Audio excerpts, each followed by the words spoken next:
Mi novia me dejó solo porque se aburrió. Ella dijo, pero seguiremos siendo amigos, ¿cierto? Pensó que yo seguiría pagando sus cuentas.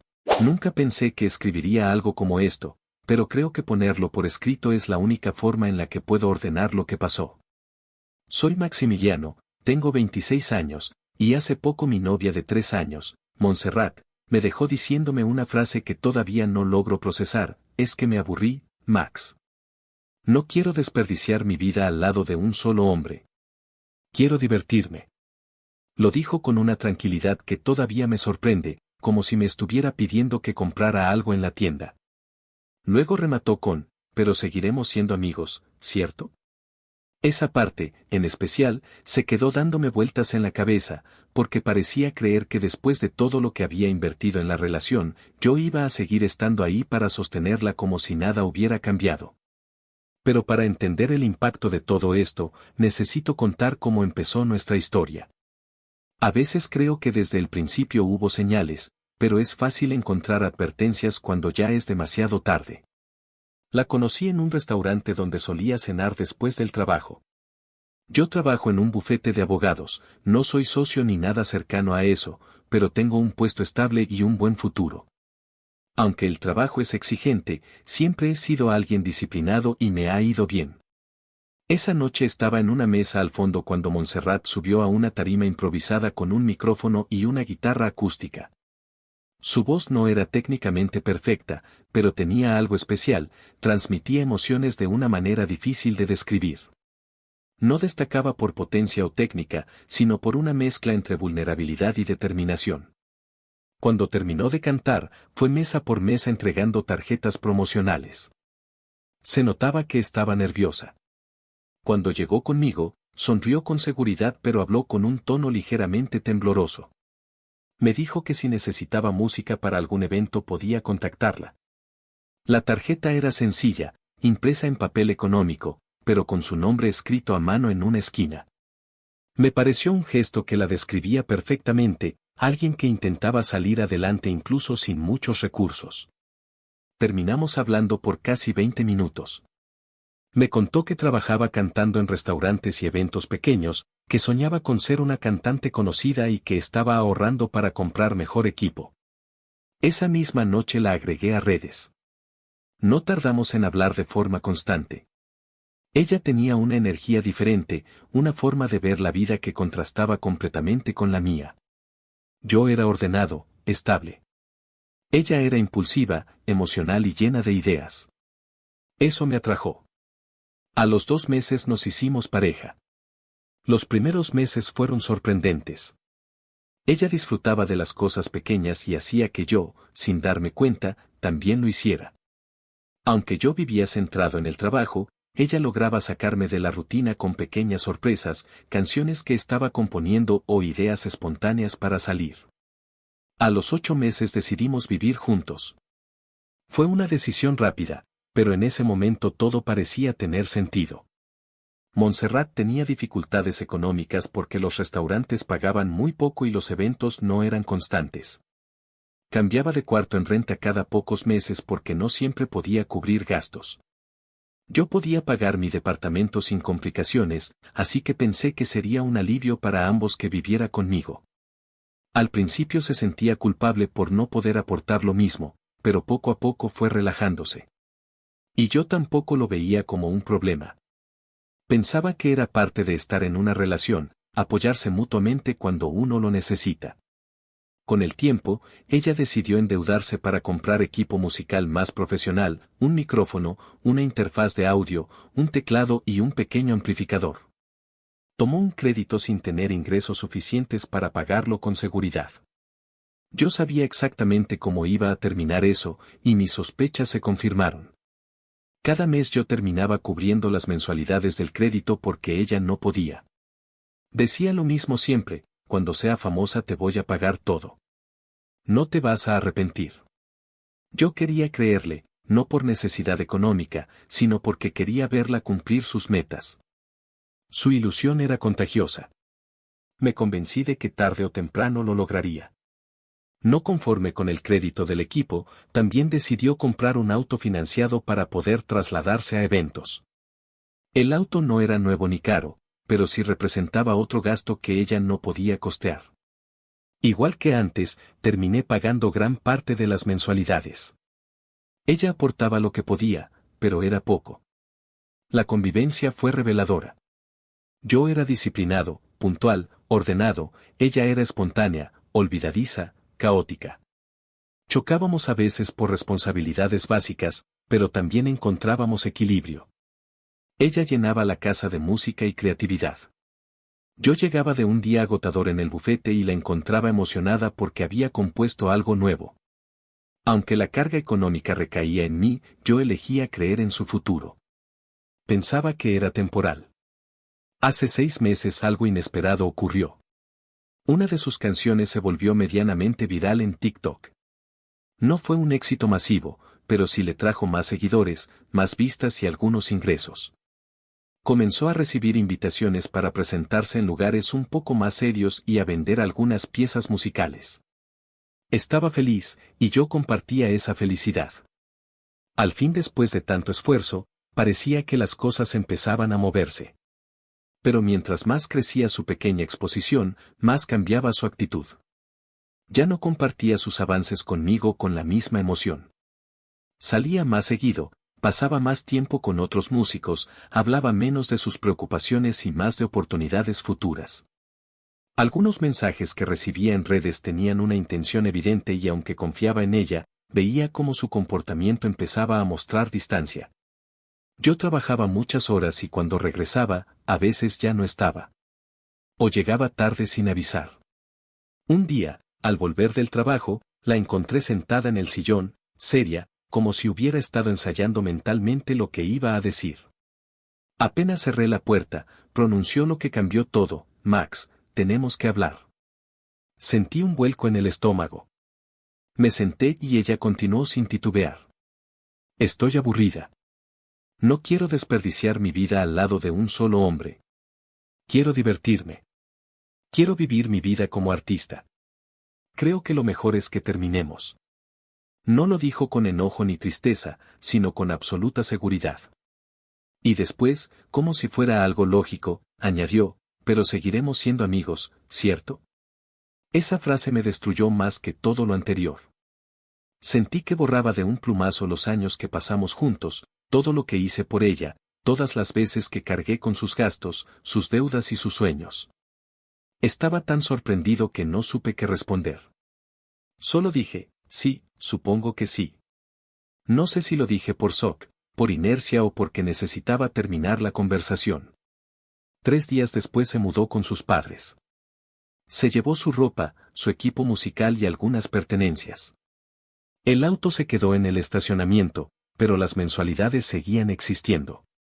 Después de eso, la casa se sintió vacía de una forma que nunca había experimentado. El silencio pesaba más que cualquier discusión que alguna vez tuvimos. Pasaron varias semanas desde que Montserrat se mudó con sus padres. Yo seguía ajustándome al silencio de la casa y al hecho de que ahora todo dependía solo de mí. No podía negar que había días en los que la extrañaba, pero también había una sensación de alivio que no esperaba sentir tan pronto. No había discusiones, no había gastos extras, no había ese peso constante de estar sosteniendo 2 vidas con un solo salario. Comencé a recuperar mi rutina. Llegaba del bufete, preparaba algo rápido para cenar y me ponía a leer o simplemente a descansar sin interrupciones. Era una vida más tranquila, menos caótica. También tenía más dinero disponible y dejé de estar pendiente de préstamos ajenos. Pensé que, con el tiempo, Montserrat haría lo mismo, reorganizaría su vida, se centraría en su música y seguiría sin buscarme. Me equivoqué. Una tarde, mientras revisaba unos documentos, mi teléfono vibró. Al ver su nombre en la pantalla, me quedé inmóvil. No me había escrito desde que se fue. Abrí el mensaje esperando cualquier cosa menos lo que realmente decía. Hola Max, ¿cómo estás? ¿Todo bien? Oye, solo para decirte que este mes en la tarjeta me estarán cobrando $1000, ¿podrías depositarlos? Y recuerda la mensualidad del auto. Me quedé viendo la pantalla sin saber cómo reaccionar. Era como si no hubiera entendido que habíamos terminado, como si la relación solo se hubiera puesto en pausa y yo siguiera teniendo la responsabilidad de su vida financiera. Antes de que pudiera asimilarlo, volvió a escribir. Hola, Max, ¿sigues ahí? Respiré hondo. Tenía mucho que decir, pero no sabía por dónde empezar. Finalmente respondí. No entiendo por qué me hablas. Yo no voy a pagar nada. No somos nada. No pasó ni 10 segundos antes de que contestara. Pero Maxi, tú dijiste que seguiríamos siendo amigos. Ya sabes, los amigos se apoyan. Tú estabas apoyando mi carrera, pensé que seguirías haciéndolo. Sentí que el aire se me escapaba del cuerpo. La forma en que lo decía, tan natural, tan asumida, me sorprendía. ¿Qué clase de lógica era esa? ¿En qué momento confundió amistad con patrocinio? Le respondí con calma, aunque por dentro estaba indignado. O sea que tú terminaste conmigo porque te aburriste y ahora quieres que siga pagando todo. Pero los amigos no hacen eso. Tardó unos instantes en contestar. Cuando lo hizo, parecía realmente indignada por mis palabras. Maxi, no puedes dejarme tirada. Mi carrera depende de esto. Sí, es cierto, soy una persona pública, se podría decir que famosa, pero aún no tengo el dinero para pagar todo. Aparte, como famosa que soy ahora, debo dar una imagen de éxito y comprar cosas caras. Me llevé las manos a la cara. Cada palabra era una señal del ego que había estado creciendo en ella durante los últimos meses. Era como si viviera en una realidad inventada, donde la fama era inminente y yo tenía la obligación moral de financiarla. Respondí lo único que podía decir en una situación así. No eres famosa ni millonaria, y yo no soy tu fan como para pagarte todo. No quería seguir en ese intercambio absurdo. Me levanté, fui a la cocina por un vaso de agua y traté de seguir con mi día. Pensé que ahí terminaría la conversación, pero 30 minutos después escuché la cerradura moviéndose. La puerta se abrió. Sentí un golpe de adrenalina. Nadie más tenía llave del departamento. Me levanté de inmediato. Montserrat entró como si nada. ¿Cómo abriste? ¿Qué haces aquí? Pregunté, todavía aturdido. Ella sonrió con la misma expresión despreocupada de siempre. Ay, Maxi, pues hace tiempo hice una copia de la llave. Espero que no te moleste. Al final, seguiremos siendo amigos, ¿no? Y pues vine a hablar sobre las deudas. No puedes dejarme desamparada así. Hazlo por los dos, hazlo por esos años de felicidad que te di. Cuando sea famosa y me hagan mi propio documental de Netflix, te llamarán a ti. Yo diré que siempre me apoyaste, a pesar de ya no ser novios. Si antes estaba confundido, ahora estaba indignado. La escuché hablar con esa seguridad absurda, con ese aire de superioridad que no tenía ningún fundamento, y me di cuenta de que la persona frente a mí no era la que yo había amado al principio. Era alguien completamente distinto, alguien consumido por una fantasía de éxito. Le respondí sin levantar la voz, pero con una claridad que no dejaba espacio a malinterpretaciones. A ver, en primera, no voy a pagar nada. No eres nada mío. Esas deudas no son mías. Debes hacerte responsable de tus actos. Y en segunda, bájate de tu nube. No eres famosa. Tienes 10.000 seguidores en TikTok. Don Héctor, el del car detailing, tiene 70.000. Él es más famoso que tú. En lugar de hacer 2 eventos a la semana, ahora haces 3. No te sientas una superestrella. Te sientes una rockstar y apenas lograste pegar un audio de TikTok. Trabaja duro y paga tus deudas. Vi cómo su expresión cambiaba. Pasó de la seguridad absoluta a la indignación instantánea. Te arrepentirás de tus palabras, dijo, cruzándose de brazos. Voy a mandar a mis seguidores a reseñar mal ese lugar de abogados donde trabajas. Te van a despedir. No pude evitar reírme. Claro, a tus 2 seguidores. Los esperaré con ansias. Su rostro se tensó. Te voy a demandar por pérdida de tiempo, soltó, completamente seria. Esta vez me reí más fuerte. ¿En serio le acabas de decir eso a un abogado? Ella se dio media vuelta, furiosa, y salió dando un portazo. Me quedé unos segundos en silencio, tratando de procesar todo lo que acababa de pasar. Era surrealista. No solo había venido sin permiso a mi casa, sino que me había exigido dinero, afirmaba que era famosa y además hablaba como si yo estuviera obligado a financiar su imagen pública. Me senté en el sofá y traté de normalizar mi respiración.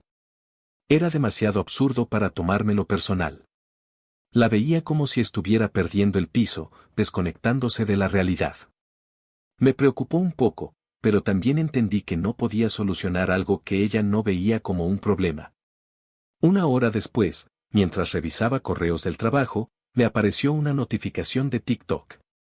No suelo entrar mucho, pero el nombre me llamó la atención. Montserrat Ávila Music había subido un video. Lo abrí. Era ella, llorando frente a la cámara, contando su historia con su ex. Es decir, yo. Estaba diciendo que la había abandonado, que la había dejado en el peor momento de su vida, que no tenía corazón y que la había despojado de todo lo que tenía. Lo más absurdo fue que trató de pintarse como una víctima total, mencionando que yo era un hombre sin sentimientos que solo veía números y leyes. El video tuvo 300 vistas. 300. En una hora. La mayoría ni siquiera comentaba, solamente 2 usuarios pusieron emojis de corazón, probablemente cuentas que ni la conocían. Fue entonces cuando entendí que no solo no era famosa, ni siquiera estaba cerca. Pero ella estaba convencida de que sí, y ese era el verdadero problema. Después de aquel primer video en el que hablaba de mí, pensé que Montserrat dejaría el tema por la paz. Supuse que, al darse cuenta de que casi nadie lo veía y que su exposición pública no era tan grande como ella imaginaba, soltaría la situación y continuaría con su vida. Pero no fue así. Pasaron los días y siguió subiendo indirectas dirigidas a los ex, frases en las que hablaba de hombres que solo quieren apagar la luz de una mujer exitosa, publicaciones donde insinuaba que ella había sido traicionada, abandonada o utilizada. Incluso llegó a hacer un par de videos cantando fragmentos de canciones tristes, mirando a la cámara con lágrimas forzadas, diciendo cosas como, dedíquenle esto a ese ex que no supo valorar a una futura artista. Era evidente que intentaba construir una narrativa en la que ella era la víctima y yo, el villano. Lo curioso es que ni siquiera mencionaba mi nombre, porque según ella, no quería darle publicidad a nadie. Su audiencia era tan pequeña que cada video tenía menos interacción que el anterior. A veces, apenas alcanzaba 100 vistas. A veces menos. Me daba igual si hablaba mal de mí. No me afectaba en mi trabajo ni en mi vida personal porque nadie la seguía realmente. Pero al mismo tiempo me preocupaba verla consumirse en esa obsesión por mostrar una imagen que no existía. Era como ver a alguien peleando con un enemigo imaginario, esforzándose por sostener una máscara que no tenía ningún sustento en la realidad. Durante semanas continuó con el mismo patrón, indirectas, quejas, videos llorando, videos cantando, videos culpando al sistema, a la gente que no apoya el talento emergente. A los hombres que tienen miedo de una mujer poderosa. Parecía que no podía soltar el pequeño destello de atención que había recibido cuando un fragmento de su canción se había viralizado. Ese fue su punto más alto, un mini trend de TikTok que duró tal vez 5 días y luego desapareció por completo. La canción dejó de sonar, las reproducciones bajaron a 0, y su público, si se le podía llamar así, se dispersó como si nunca hubiera existido. Lo más triste era que ella seguía actuando como si ese pico de atención hubiera sido su debut oficial ante el mundo, como si estuviera a un paso de ser descubierta por una disquera y su carrera estuviera a punto de despegar. Nunca ocurrió. Y lo peor es que ella no aceptaba que no había ocurrido. Un día, de repente, su cuenta desapareció. No sé si la eliminó, si se la hackearon, si TikTok la reportó por contenido repetitivo o por incumplir alguna norma. Simplemente un día dejé de verla. Intenté buscarla por curiosidad y no apareció en ninguna parte. Ni su nombre artístico, ni su usuario, ni alguna cuenta alterna. Nada. No había rastro. No sentí satisfacción por eso. Solo sentí una especie de cierre extraño. Era como si esa parte de su vida, esa burbuja que había creado para sí misma, se hubiera reventado sola. Y con ella, todas las fantasías que había construido alrededor de su supuesta fama. Pasaron varios meses más sin que supiera nada de Montserrat. No pregunté por ella a mutuos conocidos, no la busqué en redes, no intenté enterarme de su vida. Sentía que, después de todo lo que había pasado, lo mejor era mantener distancia. Pero la vida siempre encuentra formas de mostrarte lo que quieres evitar. Un día, mientras estaba en la oficina revisando unos expedientes, uno de mis compañeros entró comiendo una hamburguesa. El olor me recordó que no había desayunado y le pregunté de dónde la había comprado. Me dijo que había pasado por Carl's Jr. y que habían inaugurado una nueva sucursal cerca del bufete. Comentó también que el lugar estaba lleno, que habían abierto con mucha gente nueva trabajando y que incluso había visto a una chava cantando mientras limpiaba mesas. Lo mencionó de forma casual, riéndose, diciendo que la chica parecía frustrada porque nadie la escuchaba. No pensé en Montserrat en ese momento. Había muchas personas que cantaban en cualquier parte, así que no hice ninguna conexión. Pero más tarde, al salir del trabajo y pasar frente al lugar, noté a una joven entregando comida en la ventana del drive-thru. Tenía gorra, uniforme y una expresión de cansancio. La reconocí solo por un segundo, era ella. Me estacioné discretamente en el otro extremo del estacionamiento. No quería que me viera ni quería incomodarla. Solo la observé desde lejos, intentando entender qué estaba viendo. Montserrat estaba tomando pedidos con una sonrisa automática, como si estuviera funcionando en modo mecánico. Tenía el cabello recogido en una coleta y llevaba un ligero maquillaje que contrastaba con las ojeras marcadas. No me sorprendió verla trabajando ahí. Lo que me sorprendió fue lo que sentí. No hubo burla, no hubo satisfacción, no hubo esa pequeña chispa de venganza que muchos esperarían en una situación así. Solo hubo una molestia sutil, no hacia ella, sino hacia la forma en que terminó todo. Me habría gustado verla convertirse en la cantante que siempre soñó ser. Sí, habíamos terminado, y sí, ella me trató de forma injusta, incluso ingrata. Pero eso no significa que yo deseara verla fracasar. Lo que sentí fue una mezcla entre nostalgia y una tristeza tranquila. No por mí, sino por ella. Porque a pesar de todo, yo había visto la versión más pura de Montserrat, esa chica que se paraba en una tarima improvisada con una guitarra barata, esa que soñaba con grabar un álbum, esa que escribía letras en servilletas cuando se inspiraba. Esa era la Montserrat que yo quise que tuviera éxito. Pero la realidad es que no fue el mundo el que la derribó. Fue ella misma. Su ego, su incapacidad para aceptar críticas, su necesidad constante de validación, su manera de vivir imaginando una fama inexistente, todo eso la llevó a construir un personaje que no podía sostener. Y cuando ese personaje se desplomó, no tenía nada más donde apoyarse. Mientras la veía, un pensamiento me cruzó la mente, no con orgullo ni con ironía, sino con simple lógica, tal vez esto era karma. No en el sentido de castigo, sino como consecuencia natural. Había alimentado una fantasía, había despreciado la estabilidad, había rechazado a alguien que la apoyaba genuinamente, había dejado responsabilidades tiradas. Había gastado dinero que no tenía en una imagen que no existía. Y ahora estaba enfrentando una realidad que había ignorado por mucho tiempo. No me quedé mucho tiempo ahí. Arranqué el auto y me fui sin que ella me viera. En el trayecto pensé en nuestra historia, en cómo empezó con entusiasmo, en cómo se transformó en algo desequilibrado y en cómo terminó convirtiéndose en un recordatorio para los dos, para ella. De que el talento no es suficiente si el carácter no acompaña, para mí, de que apoyar a alguien no significa cargar con toda su vida.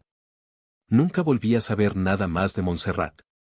No supe si siguió trabajando ahí, si renunció, si intentó volver a la música, si creó otra cuenta. No supe nada, y aprendí que no necesitaba saberlo. Cada uno siguió su camino, y aunque el suyo fue más complicado de lo que ella imaginaba, espero que algún día encuentre una forma de reconstruirse sin mentirse a sí misma. Yo simplemente seguí adelante. Y por primera vez en mucho tiempo, sin cargas que no me correspondían.